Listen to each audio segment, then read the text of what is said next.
শুভ দুপুর প্রিয় দর্শক, সকলকে শুভেচ্ছা এবং সাদর আমন্ত্রণ জানিয়ে শুরু করছি চ্যানেল আইর নিয়মিত আয়োজন ফ্রেশ প্রিমিয়াম টি তারকা কথন।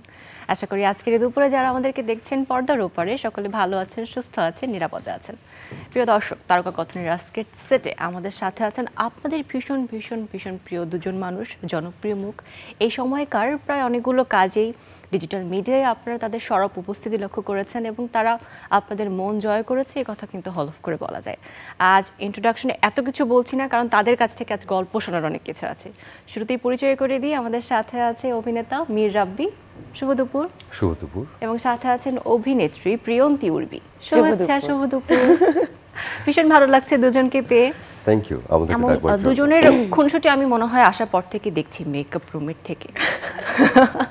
কেমন আছেন? আমরা ভালোই আছি, আমি ভালো আছি। আর আমার সঙ্গে বোধহয় তোমার দেখাই হলো দুদিন আগে। মানে আমরা আরেকটা কাজের জন্য আমরা কথা বলতে গিয়েছিলাম, তো হঠাৎ করে ও আমাদেরকে দেখতে এলো সবাইকে, আমাদের পুরনো টিম। একটা সেটে বুক পকেটের গল্পের অলমোস্ট সব আর্টিস্ট আছে। হ্যাঁ, তো মানে ওই সেটে যাওয়া ম্যান্ডেটরি। Right, exactly. ওর ব্যাপারে কেমন আছেন? ভালো আছি। কাজ কেমন চলছে এখন? লাস্ট 1-1.5 মাস ধরে তো একটু কম চলছে দেশের পরিস্থিতির কারণে, কিন্তু আশা করি বাই নেক্সট মান্থ কাজ আবার আগের মতো শুরু হয়ে যাবে। এবং একটি নতুন সময় কিন্তু আছে আমাদের পুরো দেশ। সেখানে এই নতুন সময় আসলে আনতে যারা ভাগিদার ছিলেন, যারা অংশগ্রহণ করেছিলেন, সেখানে শিল্পীদের কথা বলতেই হয়, তারাও একটা খুব গুরুত্বপূর্ণ ভূমিকা রেখেছিলেন। সে জায়গা থেকে একটু শুনি কেমন লাগছে এই সময়টা এখন। বলবো এই সময়টা তো একটু অন্যরকম, কারণ যেরকম পরিস্থিতিতে আছি সেটা আসলে লাস্ট 3 মাস আগেও ভাবতে পারি নাই যে 3 মাস পরে এরকম হয়ে যেতে পারে। তো এখন এই রিফরমেশনটা আসলে কতটুকু পজিটিভলি আমরা করতে পারি সেটাই দেখার পালা। এখনো আমরা তো কিছু করে উঠতে পারি নাই, কেবল আমরা এটার সাথে অ্যাডজাস্ট করা স্টার্ট করেছি। আচ্ছা, তো এই মীর রাব্বি, কি মনে হয় এই ট্রান্সফরমেশনটা আমাদের জন্য কেমন কিছু বয়ে আনবে? উর্বি যেমন বললো এরকমই, যে আমাদের এই ট্রান্সফরমেশনটা যে খুব সহজ একটা প্রক্রিয়ায় হয়েছে তা কিন্তু নয়। এটা খুবই আনকমন এবং আমাদের দেশের হিস্ট্রিতে এটা প্রথমবারের মতো এরকম একটা অভ্যুত্থান যদি আমরা বলি, বা একটা প্রোটেস্টের পরে যদি এরকম একটা চেঞ্জেস বলি, তো তারপরে যেটা হয় যে অনেক কিছু আবার নতুন করে সেট করার, সেটা নর্মস থেকে শুরু করে এথিক্স থেকে শুরু করে আমাদের দৈনন্দিন জীবনে আমাদের বিভিন্ন অবকাঠামোগত পরিবর্তন যেরকম হয়েছে, আমাদের সেরকম সেই অবকাঠামোর মধ্যে যারা কাজ করছেন সেখানে অনেক পরিবর্তন হয়েছে। সো প্রত্যেকটা জায়গাতেই আমার মনে হয় যে একটা ভীষণ পরিবর্তন আনার দরকার, এবং সেটা একদিনে সম্ভব নয়, একটু একটু করে আসতে হবে, এবং প্রত্যেকটা দিনে অনেক চ্যালেঞ্জিং। এবং শিল্পী হিসেবে শুধু না, মানে আমার মনে হয় যে আমরা কাজ করি তাই শিল্পী, কাজ না করলে তো আমরা মানুষ। তো মানুষ হিসেবে আমার কাছে মনে হয় যে আমরা সবাই কোনো না কোনো ভাবে এটার সঙ্গে সম্পৃক্ত এক ধরনের ছিলাম। একটা পজিটিভ চেঞ্জেস আমরা সবাই এক্সপেক্ট করেছি, তো এখন সেটার প্রত্যাশায় আছি আমরা সবাই। এই প্রত্যাশা ভালো কিছু বয়ে আনুক আমাদের জন্য। একটা লম্বা সময় কাজের মধ্যে থাকা হয়নি, একটা পরিবেশ ছিল থমথমে সকলের জন্যই। এখন কি কাজে ফেরা হয়েছে, বা কি কাজ করছেন? এখনো যে আমরা খুব থমথমে পরিবেশ থেকে দূরে তা কিন্তু নয়। মানে আমরা কিন্তু এখনো প্রত্যেকদিন নিউজে দেখছি যে মানুষ কতভাবে সাফার করছে, যারা অনেকভাবে ইনজুর্ড হয়েছেন তারা কতভাবে সাফার করছেন, প্রত্যেকটা পুরনো ঘটনাও ফেরত আসছে। তো অনেক ধরনের প্রক্রিয়া আছে, সেগুলো কিন্তু অবজার্ভ করাও এক ধরনের সেই সময়ের মধ্য দিয়ে যাওয়া, বা সেই ট্রমা বলেন বা সেই এক্সপিরিয়েন্স বলেন, তার মধ্য দিয়ে আমাদের যাওয়া, আমরা সেটার মধ্যে দিয়ে যাচ্ছি। আবার একই সাথে সাথে আমরা এই যে পরিবর্তিত সময়ে আমাদের সকলের কাজে ফেরা বা কাজ করতে পারা, সেই চেষ্টাও করছি। আমার মনে হয় যে আমরা অনেক আগের রিলিজড হওয়া কাজ, যে সময় আন্দোলন চলছে বা কিছু, আমরা হয়তো খুব খেয়ালই করিনি, শেয়ারও করিনি, বা হয় না যে কিছুদিন আগে হয়তো আমরা আবার নতুন করে পোস্ট করছি। একটা রাজনৈতিক উত্থান পতন যেমন ছিল, সেই তার পরপরই একদম একটা জাতীয় সংকটের মধ্য দিয়ে আমরা চলে এসেছি। বন্যা পরিস্থিতির কথা আমরা জানি, এখনো যে সেই পরিস্থিতি থেকে আমরা পুরোপুরি উঠতে পেরেছি তা নয়, কিন্তু শুরু থেকে আমরা বেশি পুনর্বাসনটা বেশি কিন্তু কষ্টকর হয়। যে আমরা যেই ক্ষতিটার সম্মুখীন হয়ে গেলাম, এখান থেকে ব্যাক করে আবার ওই জনপদগুলোকে আবার আগের মতো করে নিয়ে আসা, সেটা তাদের কৃষি থেকে শুরু করে তাদের স্কুলিং থেকে শুরু করে প্রত্যেকটা জায়গায় অনেক অনেক লম্বা জার্নি। এবং আমরা সোশ্যাল মিডিয়াতে দেখেছি যে শিল্পীদের জায়গা থেকে, বিশেষ করে আপনারা ফেসবুক ব্যবহার করেন, ফেসবুকটা একটা খুব জনপ্রিয় মাধ্যম এখন মানুষের কাছে সাহায্য পৌঁছে দেওয়ার, নিজের কথা পৌঁছে দেওয়ার। সেখানে আপনাদের বেশ সরব উপস্থিতি আমরা লক্ষ্য করেছি। যদি একটু বলেন এই সময়টাতে আরো কি কি করার চেষ্টা করেছেন বা করতে চেয়েছেন? কোন সময়টা? বন্যার সময় বা বন্যা পরবর্তী সময়ে? বন্যার সময় তো ঢাকা ইউনিভার্সিটিতে অনেক মানে মানুষ গিয়েছে, ত্রাণ দিয়েছে, কিন্তু হচ্ছে যে সব জায়গায় বলে না যে সব কিছু একই বাস্কেটে না পেলে আলাদা আলাদা দেওয়া উচিত। তো আমার মেজদুল্লাহ ভাই হচ্ছে মেজর, তো আমরা চেষ্টা করেছি আর্মিদের ট্রাস্ট ফান্ড সেটাতে আসলে দেওয়ার। আর অনেক, আমি তো দেখলাম আমার বাসায় প্রায় 5 ব্যাগ বস্তা ভরে খালি জামা কাপড় দিছে, অ্যান্ড এই তো এটাও তো আসলে মানুষের একটু সময় লাগবে এই পরিস্থিতি থেকে উঠে আবার আগের মতো লাইফ লিড করতে। যতই আসলে টাকা পাক বা হেল্প পাক, মানে যে পরিস্থিতিটাতে ছিল, মানে আগে যেভাবে লাইফ লিড করতো সেইভাবে যেতেও তো আসলে সময় লাগে, অনেক সময় লাগবে রিকভারি করতে। মানে ইন টার্মস অফ বিভিন্ন ডিজিজেস, নানা ধরনের রোগ হচ্ছে এখন, স্কুলগুলো ভেসে গেছে বন্যায়, বাড়ি যেগুলো পানি নেমে যাচ্ছে সেগুলো, মানে সেখানে যে বসবাস করার যে খুব যোগ্য সেগুলো এখনো নয়। তো জার্নিটা অনেক লম্বা। খুব যে ম্যাটেরিয়ালিস্টিক ড্যামেজ সেটা নয়, একটা মেন্টাল হেলথের ব্যাপারও থাকে, ফিজিক্যাল হেলথের পাশাপাশি এটাও এখন কিন্তু আমাদের কাছে সমানভাবে এবং গুরুত্বপূর্ণ। আমরা প্রচুর প্রাণ হারিয়েছি, মানে আমরা জুলাই থেকে শুরু করে তারপরে বন্যা আগের দিন পর্যন্ত মানুষ জানতোই না কালকে বন্যা হতে পারে। একদমই তাই। তো কেউ তো রেডি ছিল না আসলে। ওভারনাইট সবকিছু একদম ফ্লাডেড হয়ে গেল। বিশেষ করে এমন একটি জায়গায় হয়েছে যেটি আমরা অনেকগুলো বছর ধরে ওই এলাকার মানুষ বন্যা দেখতে অভ্যস্ত না। এক্স্যাক্টলি। এখন আমরা একটু কাজের কথায় ফিরি, যে এখন আমরা কি কাজ করতে চাচ্ছি বা ভবিষ্যতে কি নিয়ে আগাতে চাচ্ছেন? আপনি যেখানে শেষ করলেন ওখানে একটু যোগ করে নিই বন্যার কথা বলবার জন্য, যে আমাদের যে পুনর্বাসন বা পরবর্তী যে প্রক্রিয়া, আমার মনে হয় যে সেখানে আমাদের অনেক কিছু করার আছে। সেই অনেক কিছুর মধ্যে আমাদের প্রত্যেকটা নদী, প্রত্যেকটা খাল, প্রত্যেকটা জলাশয় আবার দখলমুক্ত করা, তার সঠিক গভীরতায় প্রস্থে আবার নিয়ে আসা, এরকম অনেক কাজ আমাদের বাকি, যেটা আসলে সামগ্রিকভাবে করতে হবে এবং সেটা অনেক বড় স্কেলে করতে হবে। আর ইন টার্মস অফ কাজ, আমরা কাজে ফেরার চেষ্টা করছি ছোট ছোট করে। আমি তো একটা সিরিজের কাজ শেষ করলাম মাত্র, একটা সিনেমা ঝুলেছিল শেষের দিকের কিছু কাজ। আমরা কি নাম জানতে পারি নাকি? এটা কুরকাব, এটা নূর ইমরান মিঠু ভাই, কমলা রকেটের ডিরেক্টর, ওনার একটা প্রজেক্ট, এটার নাম কুরকাব। কি নাম? কুরকাব। খুব ইন্টারেস্টিং না? কুরকাব নামটা এসছে, উনি আমাকে যেটা বলেছেন যে মিথ আছে না, কোয়েকাফ, জাদুর শহর কোয়েকাফ, জিনের শহর, জাদুর শহর কোয়েকাফ, তো সেখান থেকে কুরকাব অ্যাডাপ্টেশন। তো একটু ম্যাজিক রিয়েলিজমের মতো গল্প।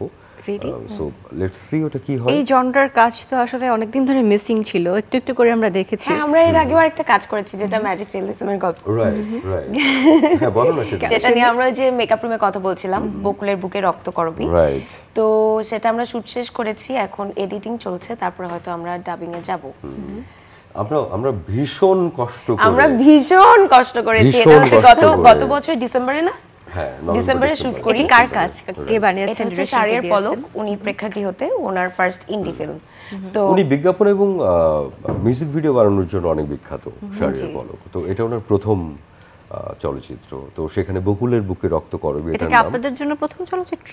প্রথম কাজ হচ্ছে 2022 সালে জুন নামের একটা সিনেমা আমরা করেছিলাম। সেখানে ও হচ্ছে জুন, হ্যাঁ আমি ছিলাম June.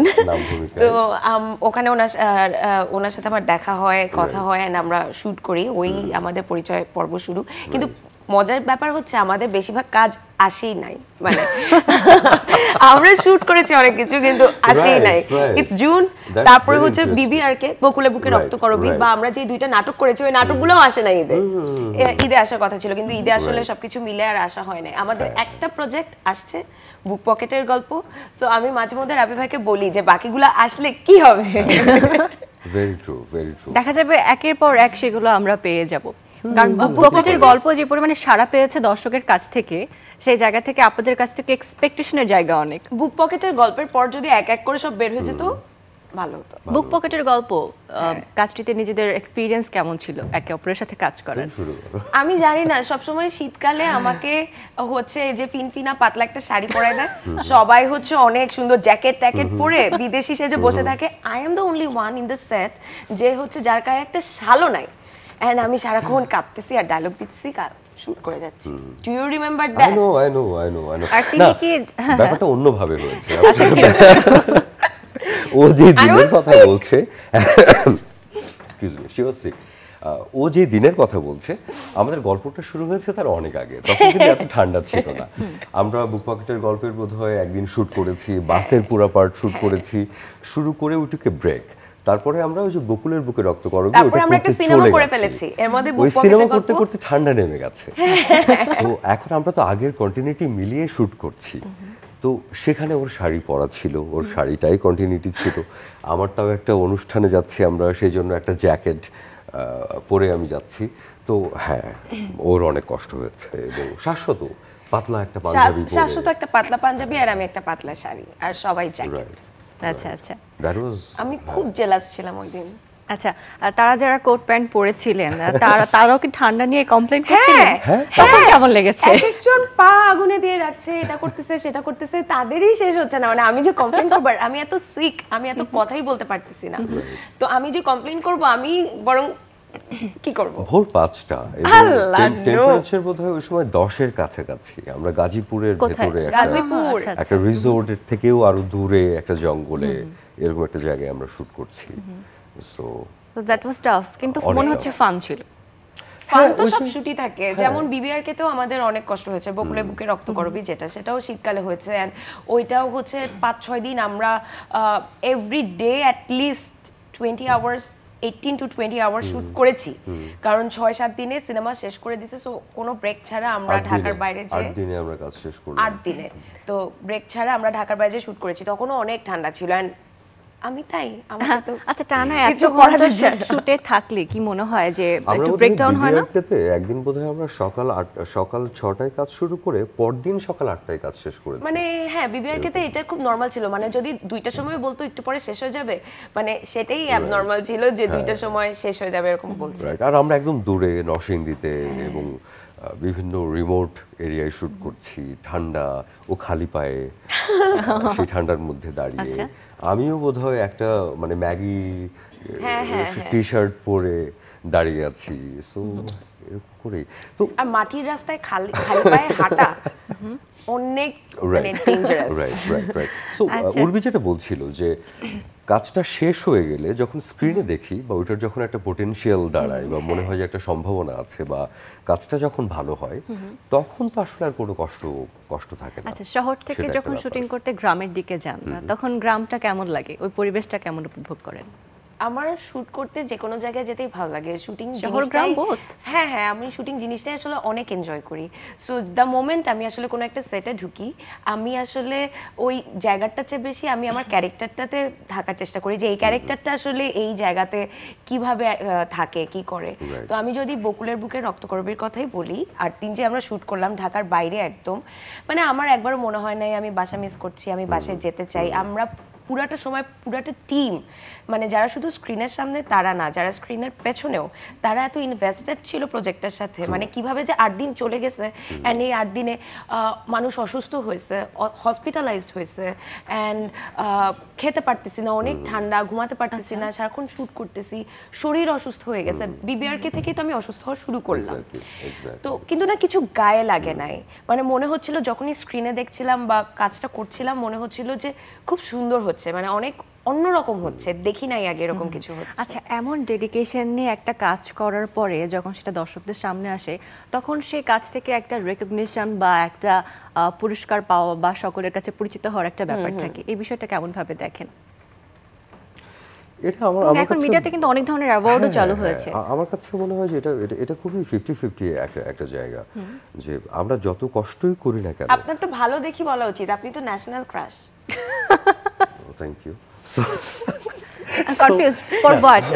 For For his book beautiful voice, beautiful look. Pocket এই জন্য আজকে এসে যখন বলছে গলা ভাঙা আমি বলছি খুব ভালো হয়েছে। হ্যাঁ, আমার ঠান্ডা, গতকাল থেকে গলা ভীষণ ভাঙা ঠান্ডা। তাও এত ভালো শোনাচ্ছে। আরে উনি এগুলো বলেই, এটা হয় না ফার্স্ট বেঞ্চে বসে স্টুডেন্টরা ফার্স্ট হয় কিন্তু বলে পরীক্ষা বাজি দিছি। না, আমি কিন্তু সবসময় লাস্ট বলছি। Okay, okay. সো আমার কাছে যেটা মনে হয় যে আমরা কষ্ট যতই করি না কেন, এটা একটা 50-50 চান্স থাকে যে এটা খুব ভালো হতেও পারে, নাও হতে পারে। খুব ভালো হবার পরও কিন্তু একটা প্রজেক্ট অনেক বেশি আলোচিত নাও হতে পারে।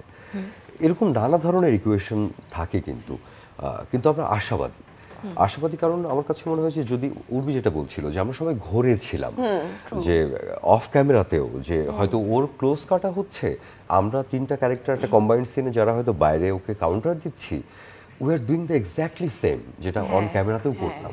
And she is doing the exactly same যখন আমাদের ক্লোজ কাটা হচ্ছে বা অন্য অ্যাঙ্গেলে ক্যামেরা, হয়তো আমাদের দেখাও যাচ্ছে না, but Right. We are doing the same thing we did. Exactly so একটা ঘোরে থাকার মতো, একটা ক্যারেক্টারের ঘোরে ঢুকে যাওয়া, সেটা ভীষণ ভালো লাগার মতো একটা অনুভূতি। এবং সেটা যদি মানুষ কোনো না কোনোভাবে রেকগনাইজ করে বা মানুষের কাছে পৌঁছায়, সেটা অসাধারণ।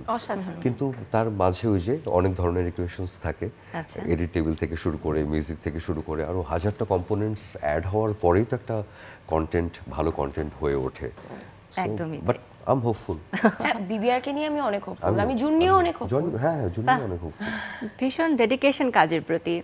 নিশ্চয়ই জুন যখন রিলিজ হবে তখন আমরা যখন স্ক্রিনে দেখব, তা নিয়েও আপনাদের সাথে আড্ডা হবে, তারকা কথনে নিশ্চয়ই, সেটা আপনাকে পাবো, নিশ্চয়ই, আপনাদেরকে নিশ্চয়ই, পাবো। নিশ্চয়ই। আচ্ছা, আপনারা অনেকদিন ধরে কাজ করছেন, বিশেষ করে মীর রাব্বির কথা যদি বলি, সেখানে ওটিটি প্ল্যাটফর্মে একটা উপস্থিতি রয়েছে। এখন তো ওটিটি প্ল্যাটফর্ম মানেই হচ্ছে মানুষের হাতে হাতে জিনিসটা পৌঁছে যাওয়া, রিলস Right, আকারে, শর্টস right, আকারে। right. এই নিজের কাজগুলো যখন এভাবে করে দেখেন কেমন লাগে? খুবই ইন্টারেস্টিং। আমি বেশিরভাগ কাজ করেছি ওটিটিতে, এবং সেটা খুব রেগুলার করেছি সেরকম না, কিন্তু গ্যাপ দিয়ে আমার প্রথম ইউটিউবের জন্য, মানে একদম ম্যাস ওপেন মিডিয়ার জন্য কাজ করা হচ্ছে বুক পকেটের গল্প, যেখানে আমি সবচেয়ে নতুন তোমাদের টিমের প্রত্যেকের মধ্যে, কারণ সবাই এর আগে ইউটিউবে কাজ করেছে এবং সবার এক ধরনের পরিচিতি আছে। তো আমার কাজটাতে ইনভলভমেন্ট একদমই জাহিদ প্রীতমের জন্য, তার গল্প, এবং হি ওয়াজ লাইক যে না আপনি এটা করছেন, তারপরে বাকিটা আমরা ডিজাইন করছি। আমি লাইক যে আমার কিন্তু কোনো ভিউটিউ নাই, so you better be careful. তো হি ওয়াজ লাইক না, আমার অন্য আর্টিস্ট আছে, সব কিছু মিলিয়ে এটা কভার হয়ে যাবে। So that was my first work ইউটিউবের জন্য। এবং কি অদ্ভুতভাবে যে মাশাআল্লাহ, যেটা এমনভাবে মানুষের কাছে পৌঁছে গেছে যে অনেকে হয়তো নাম জানে না কাজটার, কিন্তু ক্লিপস দেখেছে। মানে আমি এরকম প্রত্যন্ত অঞ্চলে গিয়ে দেখেছি যে ওদের কাছে ক্লিপস আছে বিভিন্ন, তোমার আমার বিভিন্ন সিনের অনেকগুলা ক্লিপস। না, আই বিলিভ যে বুক পকেটের গল্প পুরাটা কেউ দেখুক আর না দেখুক, মানে নাম জানুক আর না জানুক, কিন্তু ফেসবুক যারা ইউজ করে সবাই বুক পকেটের কিছু না কিছু দেখেছি। হ্যাঁ, ওকে। আচ্ছা, এই ক্ষেত্রে একটা ব্যাপার আছে যে ওটিটি প্ল্যাটফর্ম সকলের কাছে ভীষণ জনপ্রিয়, তবে এখনো সবার কাছে সমানভাবে সেটা পৌঁছতে পেরেছে কিনা সেটা নিয়ে কিন্তু একটা ডিবেট থাকতে পারে, যে এখনো প্রত্যন্ত অঞ্চলগুলোতে হয়তো এখনো স্মার্টফোন বা ইন্টারনেট অত সহজলভ্য নয়। তাদের কাছে নিজের কন্টেন্টগুলো পৌঁছানোর জন্য কি মনে হয় টেলিভিশনে বা সিনেমায় কাজ করা দরকার? What do you think? প্রত্যন্ত অঞ্চলের কথা যদি আমরা বলি, সেখানে তো আসলে ইন্টারনেটই এখনো অত ভালো করে পৌঁছায় নাই যেখানে বসে আসলে ওরা স্ক্রিনে দেখবে। আমি বিশ্বাস করি সিনেমাই হচ্ছে সবসময়ের জন্যই সবচেয়ে বড় মাধ্যম মানুষের কাছে পৌঁছানোর। হ্যাঁ, কারণ আমাদের দেশের সিনেমা হয়তো এখন আর আগে যেরকম পপুলারিটি ছিল সিনেমার সেরকম নাই, কিন্তু এখনো কিন্তু ভালো কাজ আসলে মানুষ ওভাবেই দেখতে যায়। মানুষ হাওয়া দেখতে গিয়েছে না, মানুষ পরাণ দেখতে গিয়েছে না, তুফানের টিকিট তো পাইনি। তো হচ্ছে যে এখনো ভালো কন্টেন্ট আসলে মানুষ ওভাবে দেখতে যায়। আমি বিশ্বাস করি হ্যাঁ, নাটক বা চরকি বা ওটিটি আমি যদি বলি, সেগুলোতে কাজ হয়তো একটু ডিফারেন্ট হয়। ওটিটিতে তো অনেক ডিফারেন্ট জনরার কাজ হয়, যেটা আসলে নাটকেও হয় না, কিন্তু ওইটা হচ্ছে যাদের কাছে অনেক ইজি অ্যাক্সেস তাদের জন্য সম্ভব, কিন্তু সবসময়ের জন্যই আসলে সিনেমা হচ্ছে মানুষকে কানেক্ট করার জন্য বেস্ট মাধ্যম।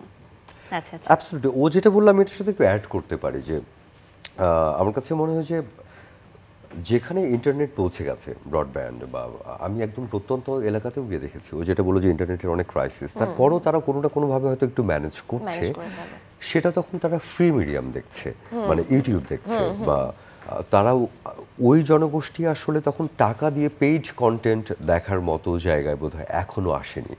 তো আমার মনে হয় যে ওটিটি প্রত্যেকটা প্ল্যাটফর্মের উচিত সেই জায়গাটায় ইউজার অ্যাকুইজিশনের জায়গাটাতে আরও বেশি কাজ করার, যাতে তারা আরও বেশি একত্রিত করতে পারে দর্শক। আর উর্বি যেটা বললো যে সিনেমা সবচেয়ে বড় মাধ্যম, আমিও ভীষণভাবে বিশ্বাস করি, কিন্তু সেই মাধ্যমের তো একটা মিডিয়াম লাগে। তো আমরা স্বাধীনতা পরবর্তীতে প্রায় 1700-1800 সিনেমা হল ছিল আমাদের, সেখান থেকে আমরা বোধহয় এখন 200 সিনেমা হলও আমরা রান করতে পারছি না ঈদের সময়। তো আমার মনে হয় যে এখন এমন একটা জায়গায় গেছে যে শুধু থিয়েট্রিক্যাল ফিল্ম, যেগুলো খুবই থিয়েট্রিক্যাল, মানে আমি কিন্তু আর্ট হাউস বা থিয়েট্রিক্যাল, আমার কাছে মনে হয় ইন্ডিয়ান থিয়েট্রিক্যাল, আমার কাছে যেটা মনে হয় যে তুফান খুবই থিয়েট্রিক্যাল একটা ফিল্ম, বাট উড়াল পক্ষীর শূন্যে ওরা একটা থিয়েট্রিক্যাল ফিল্ম নয়, কিন্তু সেটা একটা দুর্দান্ত ভালো একটা মেরিটলা ছবি। তো আমার কাছে এক্ষেত্রে মনে হয় যে যদি আমাদের প্রত্যেকটা জেলায়, প্রত্যেকটা উপজেলায় একটা করে যদি প্রজেকশন থাকতো, সেটা যদি সরকারিভাবেও বা একটা সিনেমা হলের মতো থাকতো, তাহলে আমার কাছে মনে হয় যে সিনেমার জার্নিটা, কমিউনিকেশনের জার্নিটা আরও অনেক লম্বা হতে পারতো। যে শুধু তুফানের মতো বিগ হিট না, সেটাও যেমন চলতো, আবার খুব সাধারণ মানুষের কাছে হয়তো খুব সাধারণভাবে দেখবার মতো একটা সিনেমা, সেটাও হয়তো পৌঁছে যেত।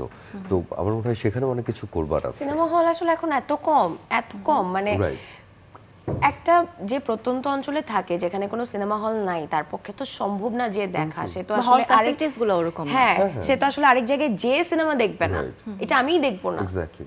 তো এটাই হয়ে গেছে প্রবলেম। আচ্ছা, আমরা একটু আগে বলছিলাম মীর রাব্বির সুন্দর ভয়েস নিয়ে কথা, অনবদ্য। তো এখন কিন্তু ভয়েস আর্টিস্টের কাজের পরিধিও অনেক বেশি বেড়েছে, যারা কাজ করছেন অভিনয়ে তারাও আসছে। আচ্ছা, আবৃত্তি নিয়ে কোনো কাজ করতে চান, কিংবা কি ধরনের ভয়েস আর্টিস্ট বা ভয়েস ওভার করা হয়? আমি তো রেডিওতে কাজ করতাম একটা সময়, অনেক আগে রেডিওতে কাজ করতাম। তারপরে পরে আর আর্জিং করা হয়নি, কারণ তখন ওই যে ম্যানেজমেন্টের দিকে, তখন মোর প্রোডিউসিং, স্টেশন ম্যানেজমেন্ট, ওই দিকে চলে যাওয়ার কারণে আর আর্জিংটা করা হয়নি।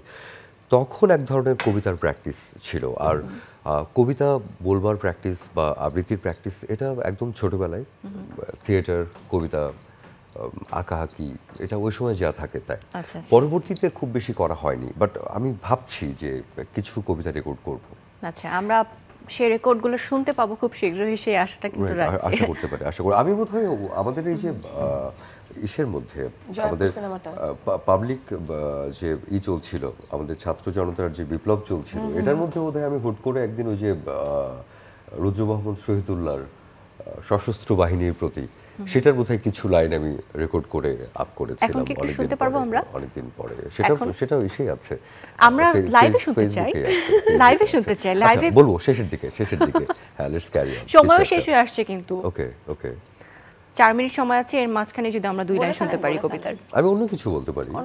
শহীদ কাদরীর বন্য শুকর খুঁজে পাবে প্রিয় কাদা, মাছরাঙা পাবে অন্বেষণের মাছ, কালো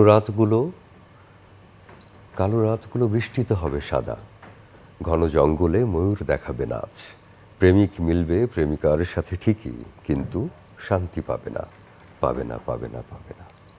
অসাধারণ, থ্যাংক ইউ সো মাচ।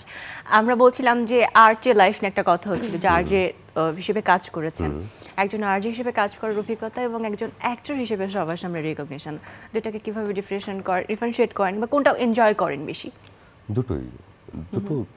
দুই মাধ্যম। সহজ করে বলতে গেলে, আমি যখন রেডিওতে কথা বলতাম, আমি চেষ্টা করতাম আমার প্রত্যেকটা শব্দ যেন পরিষ্কার হয়।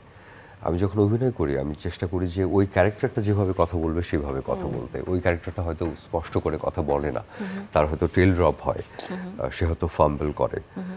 তো এরকম হাজারটা পার্থক্য আছে আসলে। আর একটা ক্যারেক্টারে ঢুকবার চেষ্টা করা, আর রেডিওতে তো আসলে আমি আরেকটা চরিত্র হয়ে শুধু আমি আমার কথা দিয়ে একটা এনভায়রনমেন্ট তৈরি করবার চেষ্টা করছি। আর এখানে অ্যাক্টিংটা শুধু আমি একা নই, তো আরও অনেক কিছু সংমিশ্রণ, যেখানে আমার কো অ্যাক্টর অ্যাক্ট্রেস আছেন, তাদের অ্যাকশন রিয়াকশনস আছে, ক্যামেরা একটা ভাষা, ডিরেক্টর আছেন, সো আরও অনেক কিছু মিলিয়ে। বাহ, এত গভীর চিন্তা ভাবনা আসলে রেডিওর কথা যখন আমরা ফিরছিলাম, একসময় কিন্তু রেডিওই আমাদের একমাত্র মাধ্যম ছিল বিনোদনের, এবং এত ক্রেজ ছিল রেডিও শোনার মানুষের। ছোট ছিলাম। ছিল, আমি অনেক But ছোট ছিলাম, আমি 5-6 এ পড়তাম। বাট তুমি পেয়েছো at least হ্যাঁ, সেটা, পেয়েছি। এবং রেডিওতে যারা কথা বলতেন তাদের একটা রিকগনিশন অন্যরকম ছিল, সামনাসামনি একটা দেখতে নাও পেয়ে একজন মানুষের প্রতি Right. তো ভক্ত হয়ে Right. যায়। আমরা চাইতাম যাতে আমাদের না দেখা যায়, আমরা তাই? চাইতাম, হ্যাঁ হ্যাঁ হ্যাঁ এখন আমরা এই যে চাইতাম। ওটিতে দেখা যায় এই সুযোগটা মানুষের অনেক বেশি, এখন মানুষ দেখতে চায় শুধু শুনতে চায় না। এই বিষয়টাকে কেমন ভাবে দেখেন? না, ওই যে মানুষের ব্যবহারিক জীবনে মানুষের কমিউনিকেশনের ওয়ে বদলে গেছে।